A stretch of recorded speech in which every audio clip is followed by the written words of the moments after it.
नमस्कार, मैं हूं आपके साथ पूर्णिमा मिश्रा। हमारे खास प्रोग्राम क्या कहते हैं नरेंद्र मोदी में आज आपको सुनवाएंगे पीएम मोदी का वो ऐतिहासिक भाषण जो उन्होंने 23 जून 2022 को नई दिल्ली में दिया। अपने भाषण में प्रधानमंत्री ने कहा कि हम अलग अलग देशों की विकास यात्रा का अध्ययन करें तो ये बात कॉमन दिखती है कि उन देशों की प्रगति तभी हुई जब उनका एक्सपोर्ट बढ़ा। यानी कि विकासशील से विकसित देश बनने में एक्सपोर्ट की बहुत बड़ी भूमिका होती है और पिछले 8 वर्षों में भारत भी अपना एक्सपोर्ट लगातार बढ़ा रहा है, एक्सपोर्ट से जुड़े लक्ष्यों को प्राप्त कर रहा है। साथियों, मुझे विश्वास है कि नए वाणिज्य भवन में आप एक नई प्रेरणा, एक नए संकल्प के साथ प्रवेश कर रहे हैं। ये संकल्प ईज ऑफ डूइंग बिजनेस का है और ईज ऑफ डूइंग बिजनेस के माध्यम से ईज ऑफ लिविंग का है। और इस दोनों के बीच की जो कड़ी है वो है ईज ऑफ एक्सेस। सरकार के साथ संवाद और सरकार की सुविधाओं के लिए एक्सेस में किसी को भी असुविधा न हो, ऐसा ईज ऑफ एक्सेस देश की प्राथमिकता है। देश के नागरिकों को बेसिक सुविधाओं का एक्सेस हो, बैंकिंग में एक्सेस हो, सरकारी नीति निर्माण में एक्सेस हो। ये बीते 8 वर्षों के गवर्नेंस मॉडल का सबसे महत्वपूर्ण पक्ष रहा है। भारत ने अपने इकोनॉमिक डेवलपमेंट के लिए जो नीतियां बनाई हैं, जो निर्णय लिए हैं, उसमें भी इसी विजन की झलक है। गांवों में, छोटे छोटे शहरों में मुद्रा योजना से बने करोड़ों एंटरप्रेन्योर्स हो, लाखों एसएमएसीज पॉलिसी को और बैंक क्रेडिट के रूप में प्रोत्साहन हो, लाखों स्ट्रीट वेंडर्स को बैंक क्रेडिट की सुविधा हो, हजारों स्टार्टअप्स की ग्रोथ के लिए निरंतर प्रयास हो। इन सभी के पीछे जो मूल भावना रही है वो है ईज ऑफ एक्सेस। सरकार की योजनाओं का लाभ सभी तक पहुंचे, बिना भेदभाव पहुंचे, तभी सबका विकास संभव है।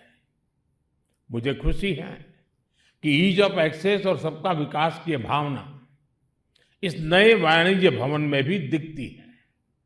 साथियों, आप सभी लोगों में एक टर्म बड़ा प्रचलित है, एसओपी, यानी स्टैंडर्ड ऑपरेटिंग प्रोसीड्यूर्स, यानी काम करने का एक तय तरीका। पहले सरकारों का एसओपी समझा जाता था कि सरकार कोई प्रोजेक्ट शुरू करती थी, लेकिन वो तैयार कब होगा इसकी कोई गारंटी नहीं होती थी। राजनीति स्वार्थ के लिए घोषणाएं कर दी जाती थी, वो पूरी कब और कैसे होगी इसको लेकर गंभीरता नहीं होती थी। इस धारणा को हमने कैसे बदला है उसका भी ये भवन एक उदाहरण है। और जैसा अभी बताया गया, आज ये संयोग है कि 22 जून 2018 को इस भवन का शिलान्यास हुआ था और आज 23 जून 2022 लोकार्पण हो रहा है। इस बीच में कोरोना के कारण अनेक अड़चनें भी आई, लेकिन इन सबके बावजूद भी जो संकल्प लिया था वो आज सिद्धि के रूप में हमारे सामने प्रस्तुत है।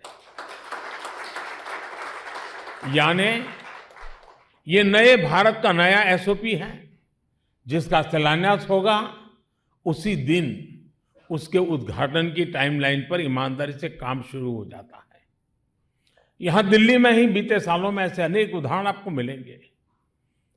अभी कुछ दिन पहले मुझे प्रगति मैदान के पास इंटीग्रेटेड ट्रांजिट कॉरिडोर के लोकार्पण का अवसर मिला है। सरकार के प्रोजेक्ट्स बरसों तक लटके नहीं, समय पर पूरे हों, सरकार की योजनाएं अपने लक्ष्यों तक पहुंचे, तभी देश के टैक्स पेयर का सम्मान है। और अब तो पीएम गति शक्ति नेशनल मास्टर प्लान के रूप में हमारे पास एक आधुनिक प्लेटफॉर्म भी है। नए भारत की आकांक्षाओं को ध्यान में रखते हुए इस नए वाणिज्य भवन को भी हर संबंधित क्षेत्र में देश को गतिशक्ति देनी है। साथियों, शिलान्यास से लेकर के लोकार्पण तक वाणिज्य भवन इस कालखंड में कॉमर्स के क्षेत्र में हमारी उपलब्धियों का भी सिंबल है।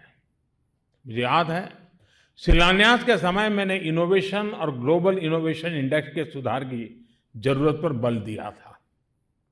आज हम ग्लोबल इनोवेशन इंडेक्स में 46 स्थान पर हैं और लगातार सुधार कर रहे हैं। पहले बहुत पीछे थे। शिलान्यास के दिन हमने ईज ऑफ डूइंग बिजनेस में सुधार की जरूरत को लेकर चर्चा की थी। आज जब इस बिल्डिंग का, इस भवन का लोकार्पण हो रहा है, तब तक 32,000 से अधिक अनावश्यक कंप्लायंसेस को हटाया जा चुका है। 32,000, कैन यू इमेजिन? शिलान्यास के समय जीएसटी लागू हुए कुछ ही महीने बीते थे। हर प्रकार की शंकाएं, आशंकाएं जोरों पर थी। आज हर महीने 1 लाख करोड़ रुपए जीएसटी कलेक्शन सामान्य बात हो गई है। वाणिज्य भवन के शिलान्यास के समय हमने जेम पोर्टल पर करीब 9,000 करोड़ रुपए के ऑर्डर की चर्चा की थी। आज इस पोर्टल पर हमारे 45 लाख छोटे उद्यमी रजिस्टर हैं और जेम पर 2.25 लाख करोड़ रुपए से अधिक का ऑर्डर दिया जा चुका है। साथियों, तब मैंने बताया था कि 2014 के बाद मोबाइल मैन्युफैक्चरिंग यूनिट्स कैसे 2 से बढ़कर 120 हुई। आज ये संख्या 200 से अधिक है और हम इंपोर्टर से आगे निकलते हुए दुनिया के बड़े मोबाइल फोन एक्सपोर्टर्स के रूप में आज हम एक शक्ति बनकर उभरे। 4 साल पहले भारत में 500 से भी कम रजिस्टर्ड फिनटेक स्टार्टअप थे। आज इनकी संख्या करीब करीब 2,300 से पार कर चुकी है। तब हर वर्ष हम 8,000 स्टार्टअप्स रिकॉग्नाइज करते थे। आज ये संख्या 15,000 से ऊपर जा रही है। लक्ष्य तय करके ईमानदार प्रयासों से 100 साल की वैश्विक महामारी के बावजूद हमने इतना कुछ हासिल किया है। साथियों, संकल्प से सिद्धि की जो सोच आज नए भारत में बनी है, उसका बेहतरीन उदाहरण हमारा एक्सपोर्ट इकोसिस्टम भी है। शिलान्यास कार्यक्रम में हमने ग्लोबल एक्सपोर्टर्स को बढ़ाने के लिए, एक्सपोर्ट को बढ़ाने के लिए भारत को मैन्युफैक्चरिंग का परफॉर्म एक प्रीफर्ड डेस्टिनेशन बनाने के लिए साझा संकल्प लिया था।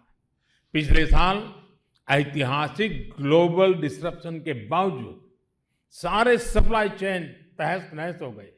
उसके बावजूद भारत ने $670 बिलियन यानी कि 50 लाख करोड़ रुपए का टोटल एक्सपोर्ट किया। आप भी जानते हैं ये आंकड़ा कितना अभूतपूर्व है।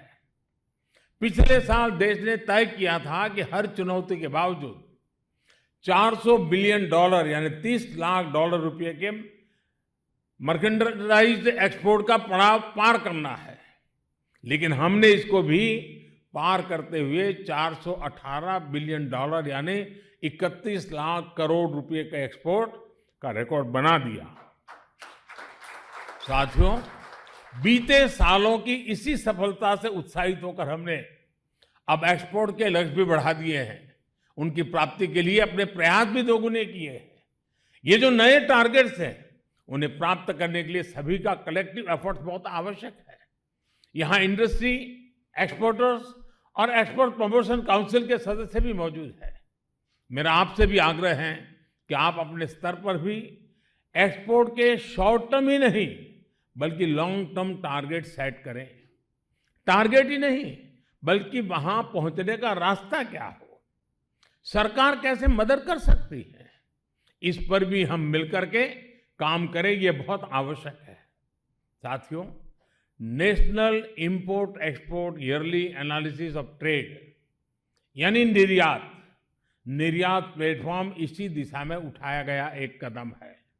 इसमें एक्सपोर्टर्स, सरकार के अलग अलग डिपार्टमेंट्स, राज्य सरकारें, सभी स्टेक होल्डर्स के लिए जरूरी रियल टाइम डेटा तक सभी की पहुंच होगी। इससे कई साइलोस को तोड़ने में मदद मिलेगी और जो हमारी इंडस्ट्री है, हमारे निर्यातक हैं, उनको जरूरी फैसले लेने में मदद मिलेगी। इस पोर्टल से दुनिया के 200 से अधिक देशों में निर्यात होने वाले 30 से अधिक कमोडिटी ग्रुप से जुड़ी जरूरी जानकारी आप सबको उपलब्ध होगी। इस पर आने वाले समय में जिलावार एक्सपोर्ट से जुड़ी जानकारियां भी मिलेगी और वन डिस्ट्रिक्ट वन प्रोडक्ट का जो मिशन मोड में काम हो रहा है, वो अल्टीमेटली यहां भी जुड़ने वाला है। इससे जिलों को एक्सपोर्ट के अहम सेंटर बनाने के प्रयासों को भी बल मिलेगा। मुझे विश्वास है कि पोर्टल देश के राज्यों में एक्सपोर्ट के क्षेत्र में स्वस्थ स्पर्धा को प्रमोट करने में भी मदद करेगा। हम राज्यों के बीच में एक हेल्दी कंपटीशन चाहते हैं। कौन राज्य कितना ज्यादा एक्सपोर्ट करता है, कितने ज्यादा डेस्टिनेशन को कवर करता है, कितनी ज्यादा विविधताओं को एक्सपोर्ट करता है। साथियों, अलग अलग देशों की विकास यात्रा का अध्ययन करें तो ये बात कॉमन दिखती है कि उन देशों की प्रगति तभी हुई जब उनका एक्सपोर्ट बढ़ा। यानी विकासशील देश से विकसित देश बनने में एक्सपोर्ट की बहुत बड़ी भूमिका होती है। इससे रोजगार के भी अवसर बढ़ते हैं, स्वरोजगार के भी अवसर बढ़ते हैं।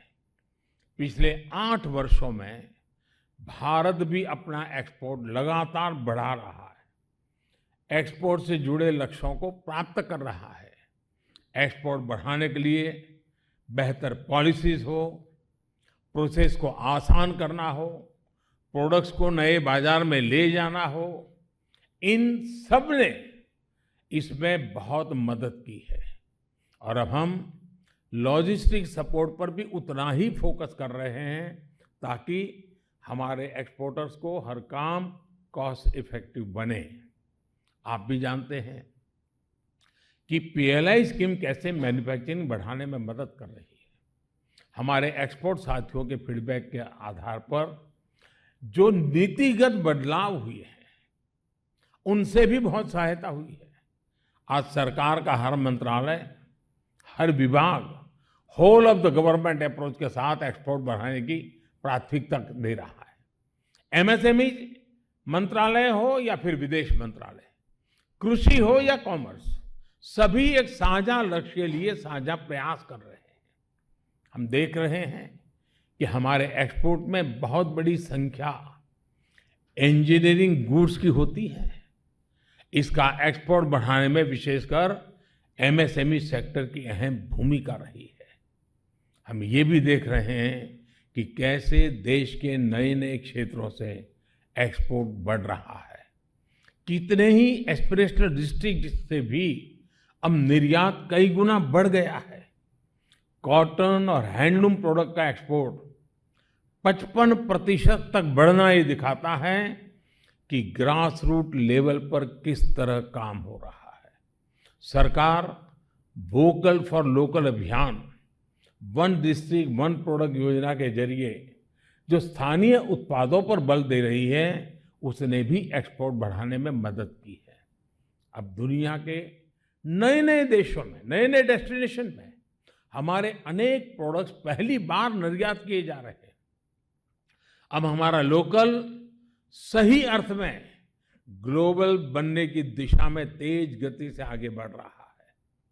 अब देखिए, सीताभोग मिठाई और नारकेल नारू यानी नारियल और गुड़ से बने लड्डू का पहला कंसाइनमेंट बहरीन एक्सपोर्ट किया गया है।